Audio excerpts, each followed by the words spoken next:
Hi friends, இப்போ பார்த்தீங்கன்னா நம்ம கோழியோட ஈரல் வச்சு நம்ம சமைக்கலாம். அது செய்முறை நம்ம பார்க்கலாம்.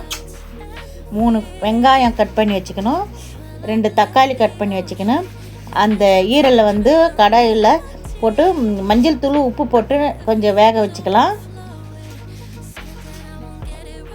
வேக வச்சு எடுத்துகிட்டு அடுப்பு பற்ற வச்சு கடாயை வச்சு எண்ணெய் ஊற்றி அதில் பட்டை, லவங்க, சோம்பு போட்டு அதை தாளிப்பு கொடுத்துக்கலாம். அதில் வெங்காயத்தை போட்டு நல்லா வதக்கணும். ஒரு கொத்து கருவேப்பிலை போடணும். அது நல்லா போட்டு வெங்காயம் நல்லா வதங்கணும்.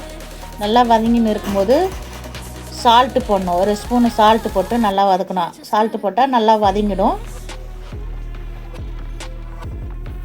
அந்த வெங்காயம் நல்லா வதங்கிட்ட அப்புறம் நான் செஞ்சுன்னு இருக்கும்போது என் பேரன் வந்து என்னை விடவே இல்லை சமைக்க.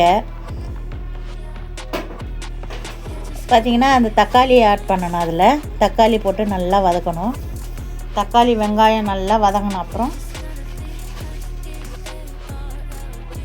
பார்த்திங்கன்னா அந்த எண்ணெயிலே நல்லா வதங்கணும். சைடில் பார்த்திங்கன்னா சாதமும் ரெடி ஆயிடுச்சு.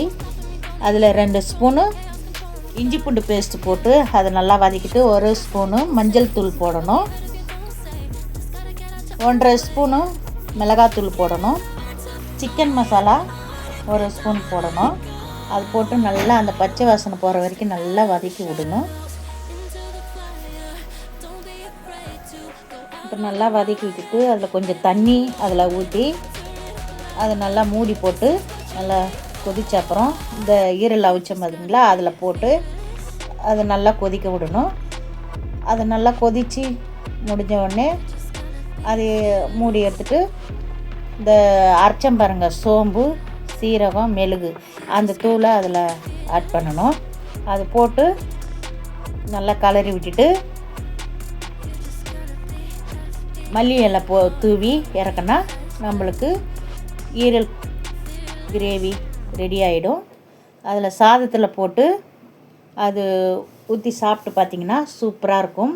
நாங்கள் சாப்பிட்டு பார்த்தோம், எங்களுக்கு ரொம்ப பிடிச்சிருந்துச்சி. வீடியோ உங்களுக்கு பிடிச்சிருந்தா ஷேர் பண்ணுங்கள், லைக் பண்ணுங்கள், சப்ஸ்கிரைப் பண்ணுங்கள்.